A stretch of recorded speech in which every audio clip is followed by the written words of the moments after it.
Et je me fous de tes remerciements. على بالك كرهتني ستوريتي على الفوت هذا. خسرنا لينا بناخذين. ضفدع حزين ووجهه عبوس دائما، أطرافه قصيرة وجسمه ممتلئ وصوته فريد جدا.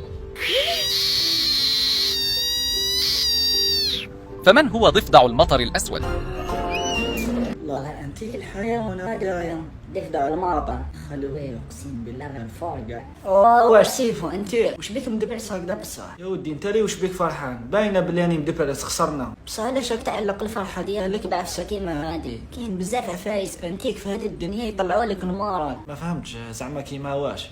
ضفدع المطر، تعرفوا ضفدع المطر نتايا انتيك هذاك الحيوان اقسم بالله. يا ودي راك انت كي تفدع الماطر مشي راح. نروح ما تعرفش الصوت تاعو نتايا، الصوت زعما كيف يدير هكذا.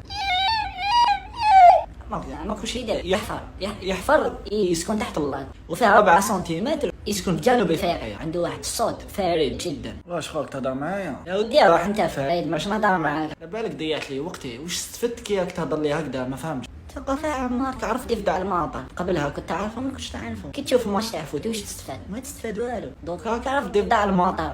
ضفدع الماطر بغيك لي دير. انت تعرفه تاني هو صوته رقيق يدير هكذا.